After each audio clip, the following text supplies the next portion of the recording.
Morning students, once again welcome back to Rasa class. Students, we were talking about the fourth lesson, the enemy. So please open your textbook, page number 25. I am going to read the next paragraph, so please listen to me very carefully.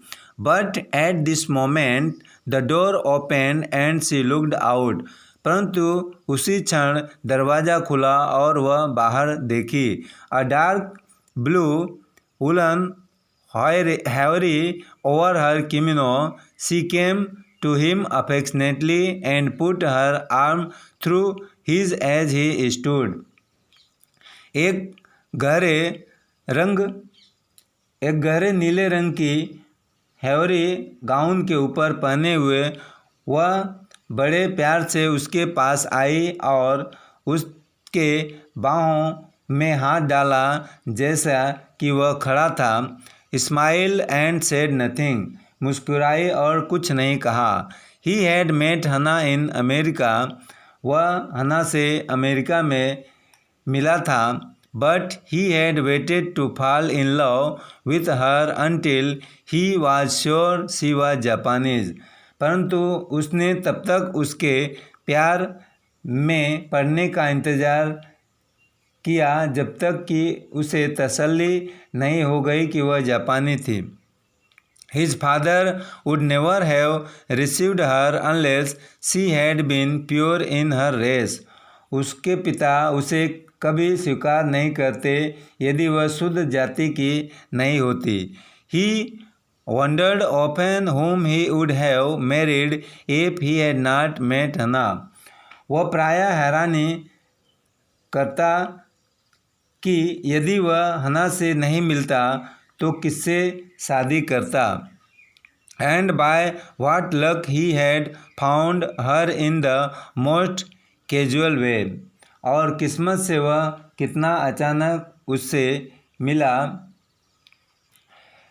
By chance, literally, पूरी तरह से by chance.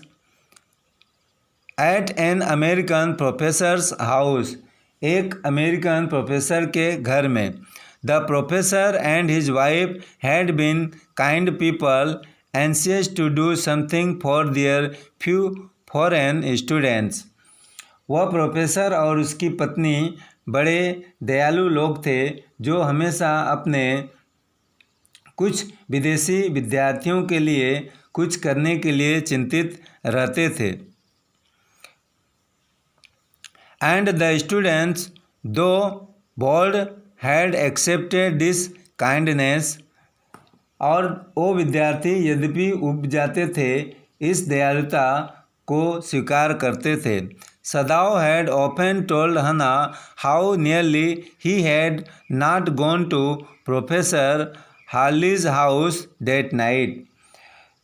सदाओ प्रायः हना को बताया करता था कि कैसे उस रात वह प्रोफेसर हार्ले के घर लगभग नहीं जाने वाला था. The rooms were so small, the food so bad, the professors wife so voluble. कमरे इतने छोटे थे, भोजन इतना बुरा, प्रोफेसर की पत्नी इतनी बातूनी.